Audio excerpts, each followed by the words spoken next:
Well, hi, viewers. Welcome to another exciting episode of the AI People, where we share stories of thinkers and builders who are humanizing AI. Today, on this episode, I have Mara Uti from Ripen. Mara, why don't you kick us off with an introduction? Hey, yes, I'd love to. So, Mara Woody, I work at Ripen in strategic partnerships where I build programs that are really geared to how do we prepare learners, but mostly post-secondary learners, for the world today, which includes AI. Before that, I've worked in education for 20 years, public and private institutions, actually in state government, as the assistant commissioner for post-secondary policy for the state of Missouri, and then also for a foundation. And so my entire career has really been focused on how do we prepare individuals not just to navigate a complex world, but to help define and build that complex world that we will all want to live in tomorrow. And so it's great to be here, and I'm excited for this session. That's great, Mara. Fantastic to hear about your background and the work that you're driving in the education space, especially given there is a lot of technological evolution that we are seeing today. I think it's only topical for us to discuss AI and education. So excited to have you on the show. Just a quick icebreaker for the audience. If you could teach any subject to an AI, what would it be? I'm gonna say, working with AI as much as I do, I would love to teach it like the critical thinking skills human beings have. Because as entertaining as it is to get AI stuck in its logic loop that it can't get out of, it really is not worth anyone's time, and it's not a valuable use of resources to be stuck in the logic loop. And so, this is odd enough, but if I could teach AI anything, I would teach it to think more like a human. That's great. So it's both IQ and EQ. And I think AI still has a long way to go when it comes to EQ. A little bit about your background so that the audience really appreciates the work that you're driving here when it comes to strategic partnerships and the multitude of experiences that you've had in the education industry. Can you share your journey and how you got involved in AI for education? Yeah, it was actually quite by accident. It was a colleague of mine, Charles Ansell, who worked at Complete College America at the time. He and I just happened to have a meeting where he said, I think AI might change some things, and so we might need to get in front of that. Because our worry when we came into this was AI creates incredible opportunity, but like every technological advancement, there's going to be a divide. People who have access are going to utilize it, people who don't won't. And so we actually created an AI readiness consortium that works specifically with small, medium-sized businesses that don't have the resources to just be able to implement AI on their own. And then to also work with open access institutions that many times won't have the resources to be able to implement robust AI programs immediately just because they're all working off the 17th corner of their desk. So then students at those open access institutions and small, medium businesses will be able to have more access to learning how to use AI well. So after developing that program, it occurred to me that, oh, I better learn something about AI if I'm developing programs that teach AI skills. And so through that, I actually started utilizing AI and learning it. And I've been told only people of my generation, if we want to learn something, we buy books. Younger generations, apparently, they watch YouTube videos. So that says a lot about my generation. But I bought a book on prompting, prompt engineering, because I thought it was a thing. And it's not. It is not a formal, there's no algorithms to doing prompt engineering well or anything like that. And so from there, it just kind of ran and took off. And then at some point in this whole journey, I hear more and more people who are worried about their jobs being taken by AI, who are worried that they won't be needed anymore in a world of AI. And that's when I really started to lean into there are some things AI can do well, and there are a ton of things, the human things AI can't do well. And so that's really, really what I focus a lot of my discussions and a lot of my time on is what is uniquely human and what is it AI can augment and what is it can never augment. And we should be okay with that and be able to learn to use it for the tool that it's meant to be. That's great to hear, Mara. And I can see the passion and how inspired you are to help the community grow with technology. In terms of trends, like what are the biggest ways you see AI changing the classrooms today? And I ask that because you've been engaging with students, you're Mhm. on the front line. So why don't you, break that for us? I'm going to say right now it's a bit of a wild, wild west. You've got some classrooms that we have teachers and faculty that are running with AI, using it, creating agents and bots that are creating individualized learning opportunities, that are creating rooms like aggregate AI rooms where people work in teams together to complete projects to do with AI in order to really learn how to use AI.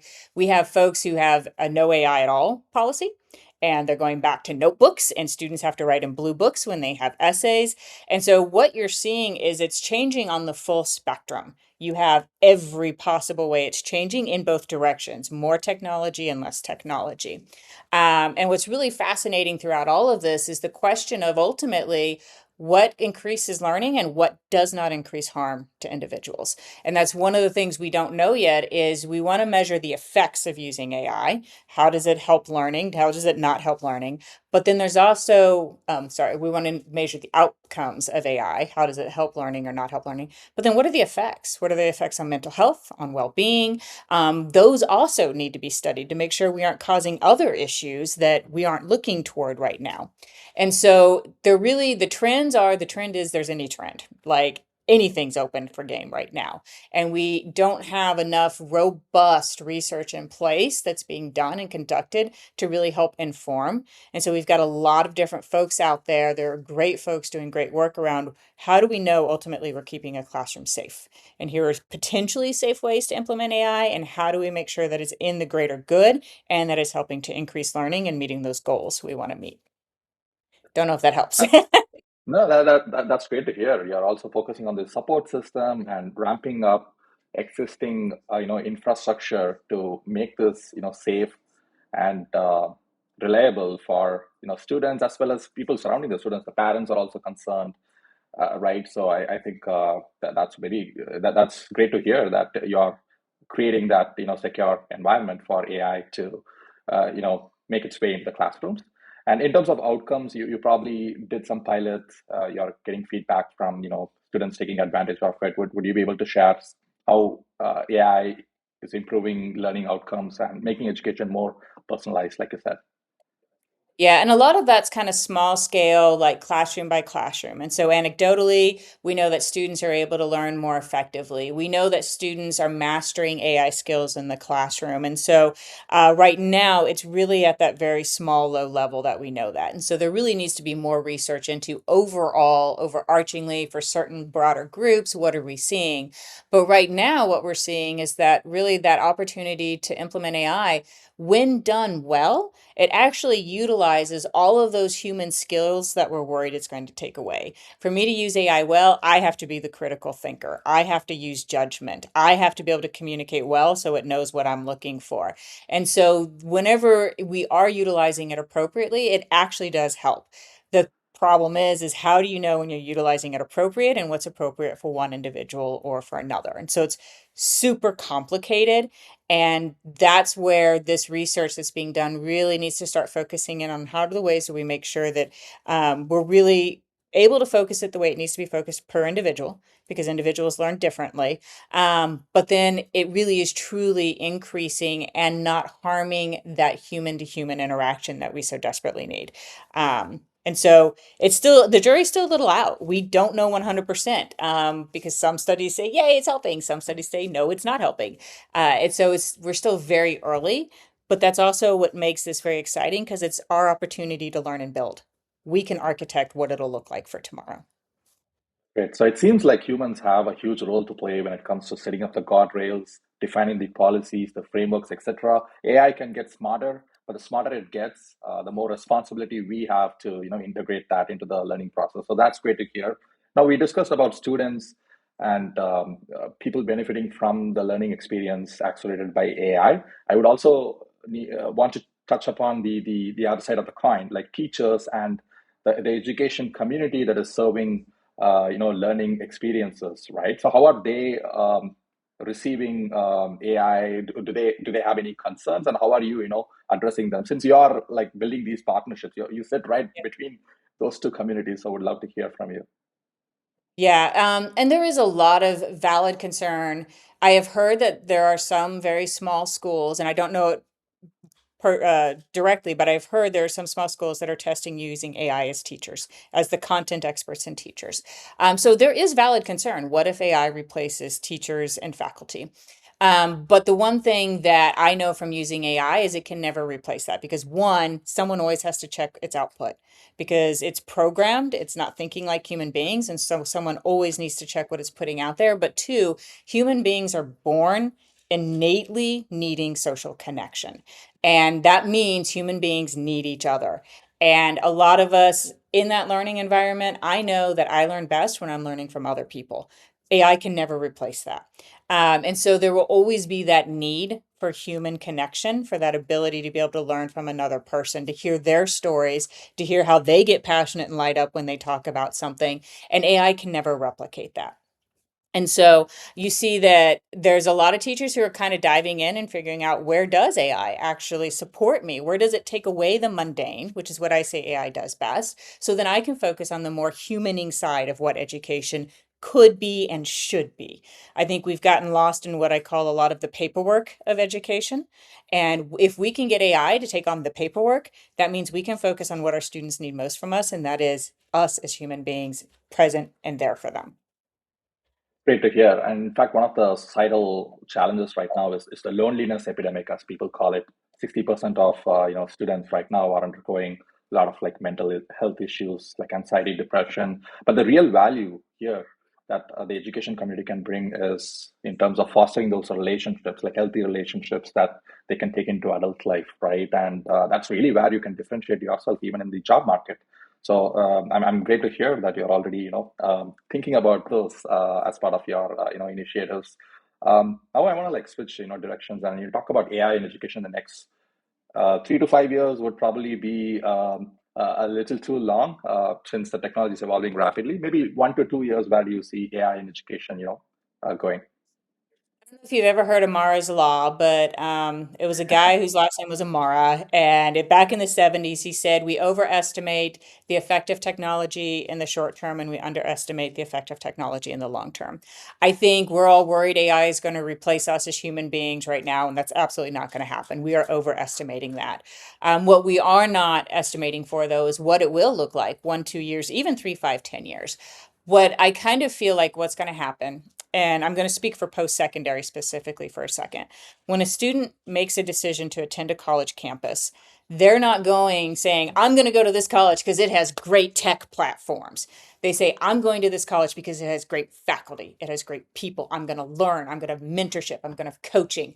And so, what I see AI doing to education over the next several years is really figuring out where it supports ultimately the human connection that education provides.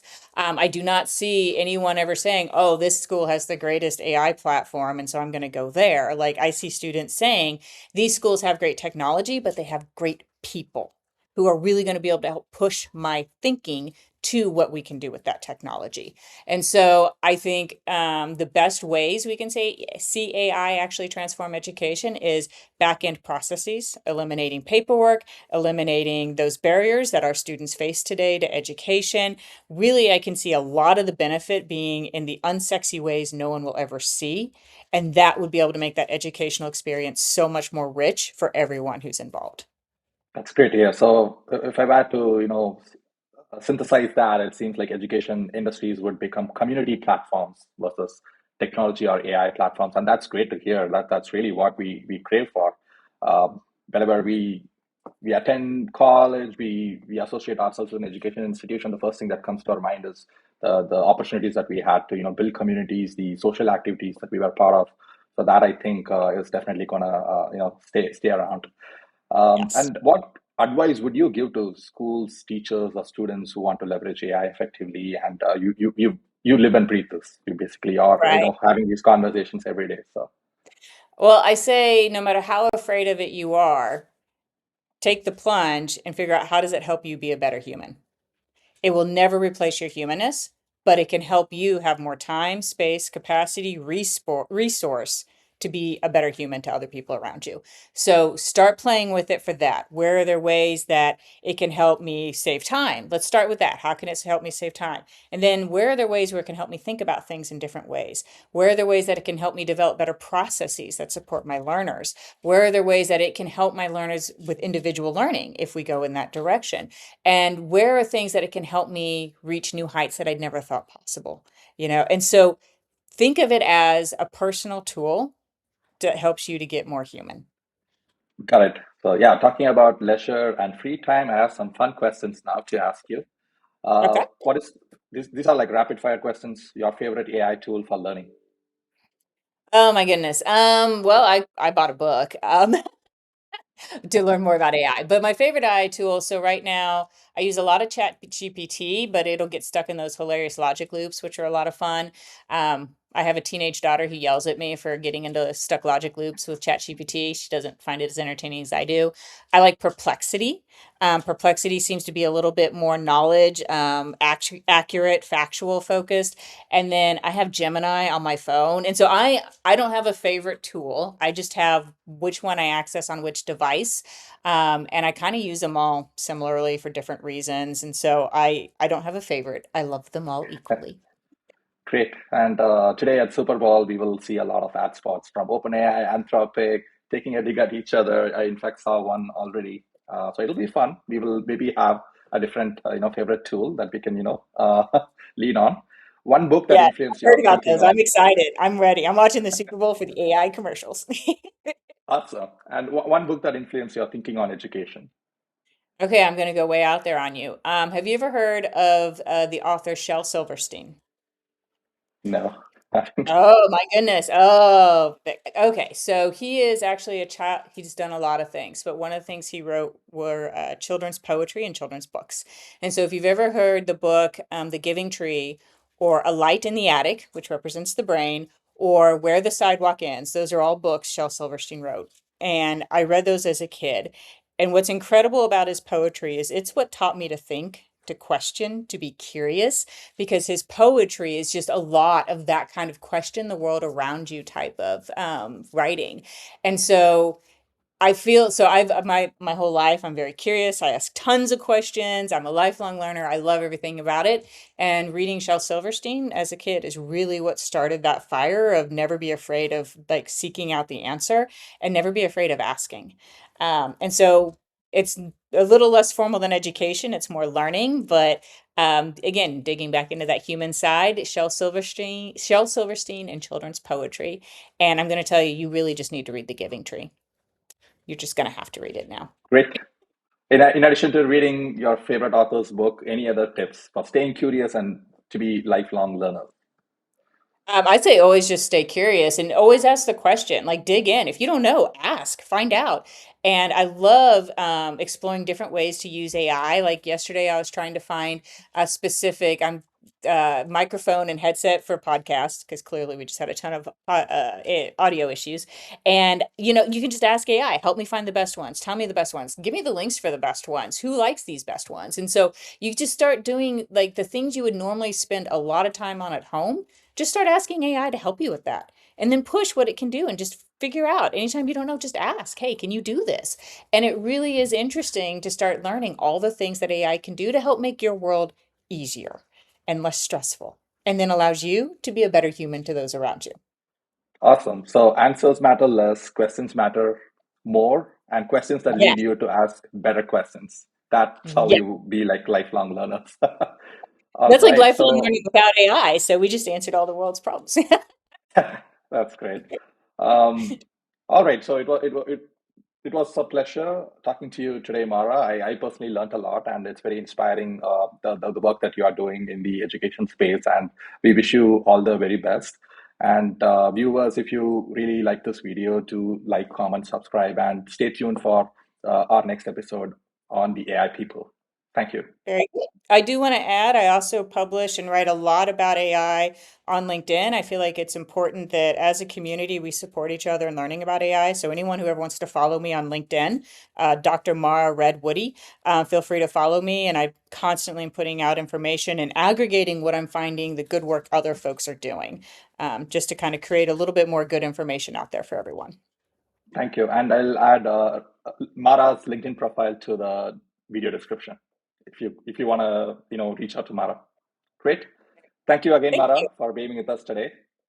Thank you. Great. And I Yeah. look forward to the Super Bowl tonight. Yeah. Me too.